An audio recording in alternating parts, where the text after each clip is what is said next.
Dito kasi yung magandang gamitin sa... Yan, ano yan? Ha? 12 ang haba. 20 yan. Abe. Yan kasi ang magandang gamitin sa pamakuan ng yero, tubular. Pali, no? Oo, maganda siya. At hindi siya basta-basta nagkukuhan. So matibay talaga. Thick screw ang gagamitin dyan, thick screw. So yan mga boss. Dumating na siya, no? So maya-maya aakutin na lang namin. Magandang tanghali mga boss, no? So ayan na, maglalatag kami ng tubular ngayon. Sobrang init, matinding init mga boss. Kaya todo muna sapin ng mukha. Sasapin tayo ng mukha. Grabe init yan. So yan, nailagay na yung tatlong tubular. Ay i-welding na namin yan. I-actualan namin yung mga 2x2 na tubular na nandoon sa gilid. Okay, dalawa kami ng kumpare ko dun sa taas. Tapos dalawa rin yung nag-aasintada. So akit na ako doon. Samahan na natin to para matapos na agad yung buildingin na yan. Kabilaan kami. Mga boss, grabe init.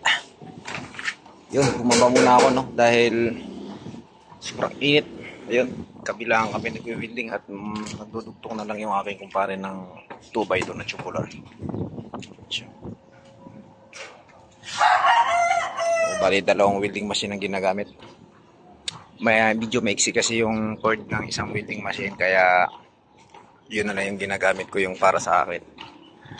Grabe, na ilatag na namin tong isa.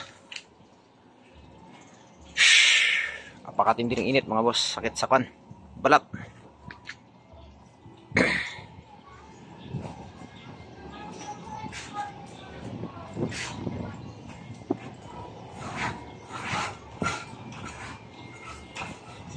So bukas ng umaga baka magbubong na kami dyan mga boss, kasi halos plastering na lang ang kulang yan, tsaka yero.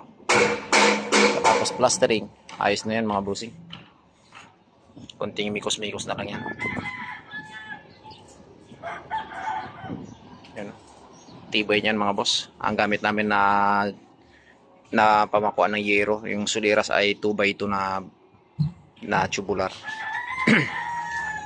Talagang hindi naman lugi yung may-ari dahil hindi natin tinipid ito ng materialis mga bossing.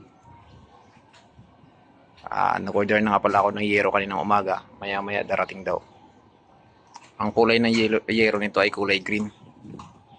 Yun ang request ng may-ari. Yung dalawang mason ko ay tinitira na ng plastering yung opening ng pinto ng bintana. So after nyan ay baka mga Sabado or Linggo ay paglalagyan na ito. Sana matapos namin agad to. Okay, sana mayroon pang kasunod na project.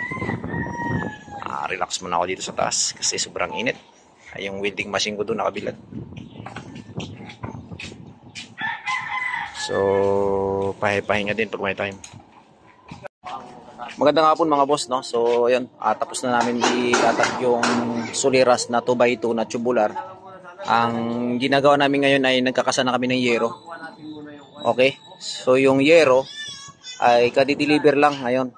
So ikakasa namin to ngayon kahit abutin kami ng gabi kasi para hindi mainit. Alright. Diba?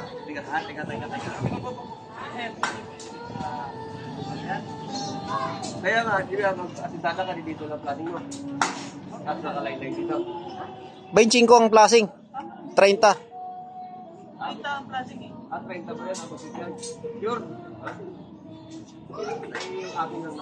Ang Koy, sinukat mo na kung ilang piraso? Ilang ngipin ang kakain?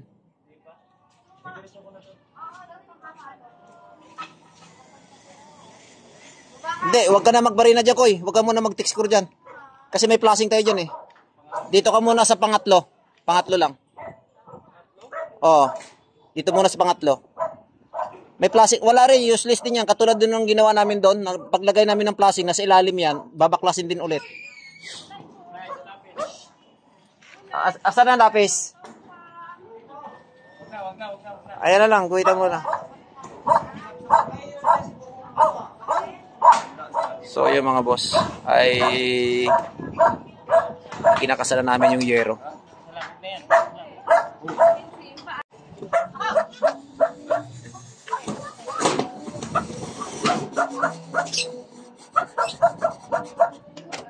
Pulido.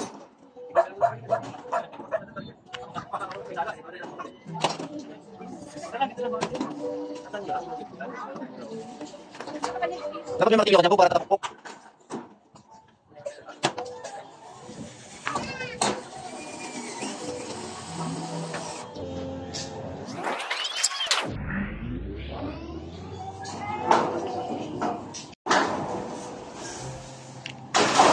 So ganito lang ang diskarte para pag nagkabit kayo ng yero mga boss, dapat ay unahin nyo muna dito ang sa ilalim.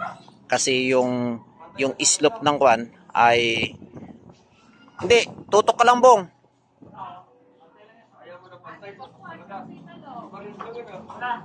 Ay, hindi, akala ko yung doon sa taas. Wala.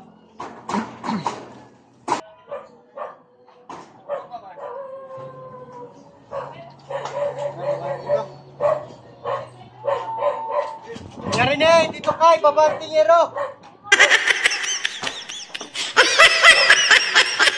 Ang yero na ginamit namin mga boss ay 16 feet yan. So dalawang 16 feet kaya isaktong-isakto talaga yan doon. Koy.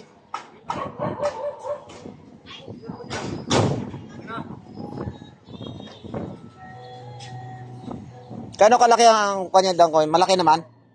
Splice niya malaki. Mahaba naman.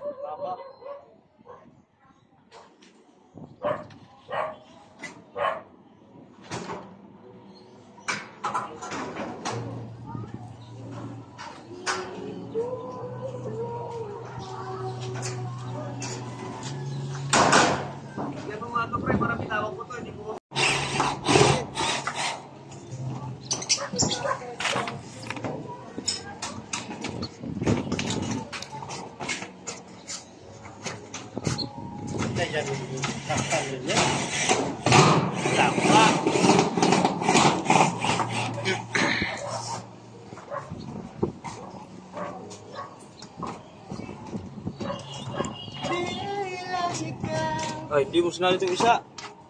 Yes, sana.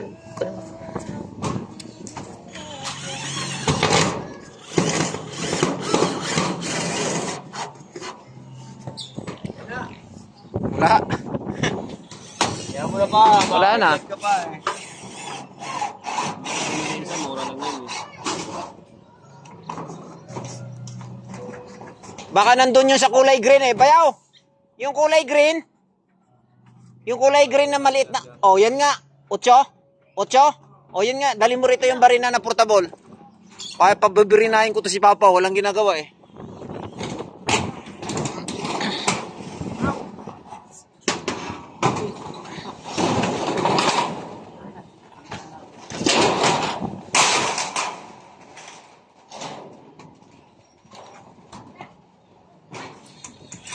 Yan mo na group natin to. Lagyan natin yan.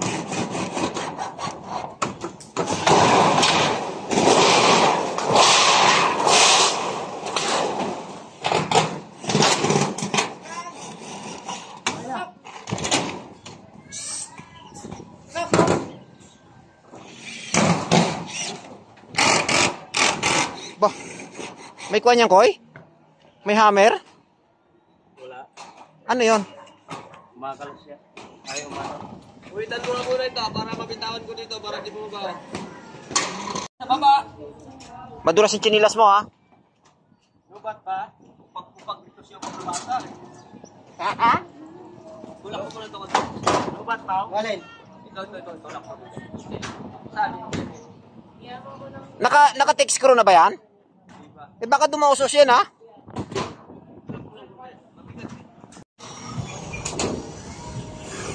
So yung mga boss, tapos na namin ikabit yung yero. Kukunti na lang natira, yung dito.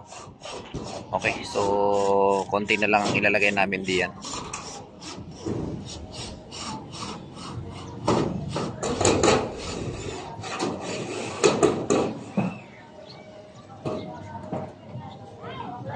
Dagdag talaga tayo ng tukod yan.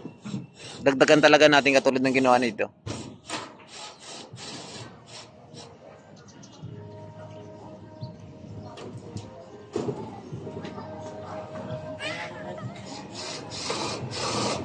kintab ng Jero mga boss, oh. Branyong. Ito na yung result ng streamline na ginawa namin. So, yan naman yung aking harap ng bahay mga boss. Yan. Kita nyo yung tangke ko sa taas. Yan yung ginamit kong DIY tank. Para magkaroon kami ng storage tank sa taas. Tubig.